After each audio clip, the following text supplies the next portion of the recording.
एक छोटे से बालक थे जिनका नाम था धन्ना जाट, बड़े महान भगत हुए। उनको परिवार की मां ले गई कथा सुनाने, तो कथा में कह रहे थे बिना भगवान का भोग लगाए जो खाता है वो पाप खाता है, भगवान की सेवा करनी चाहिए।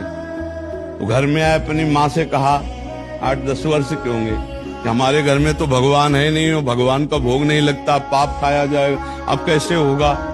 तो कथा का आखिरी दिन था, तो पंडित जी के पास गए, कहा कथा आपने सुनाया कि बिना भगवान का भोग लगाए नहीं खाना चाहिए, भगवान हमारे यहाँ तो भगवान है नहीं, तो आप भगवान दे दो। तो उन्होंने देखा कि बच्चा है, तो उन्होंने कहा देखो कथा समाप्त होगी तब भगवान दे देंगे। अब वो दूसरे दिन जब जाने लगे तो उनके पीछे चले, भगवान दे दो गुरुजी आप कह रहे थे।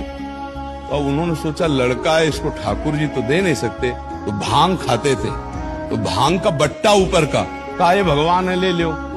पूरी कथा बड़ी, तो उनका कैसे सेवा करेंगे, तो बोले नहा के नहा देना और पवा के पा लेना, बस इतनी सेवा। ओ इतने खुशी हो, देखो विश्वास है क्या, भांग का बट्टा, इतने खुशी हो गए कि मुझे ठाकुर जी मिल गए, मुझे भगवान मिल गए।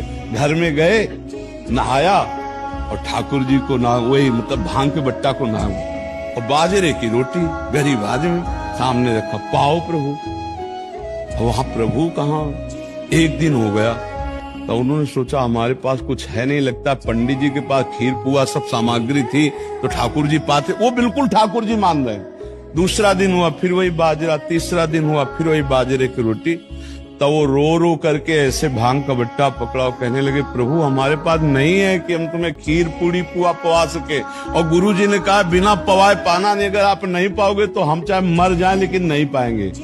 उसी समय श्री कृष्ण प्रकट हो गए, क्योंकि भगवान तो सर्वत्र है ना। भांग के बट्टे की जगह में श्री कृष्ण बैठे हैं, उन्हीं की अवस्था का रूप लेके, और वो और बाजरे की रोटी शुरू कर दी पाना।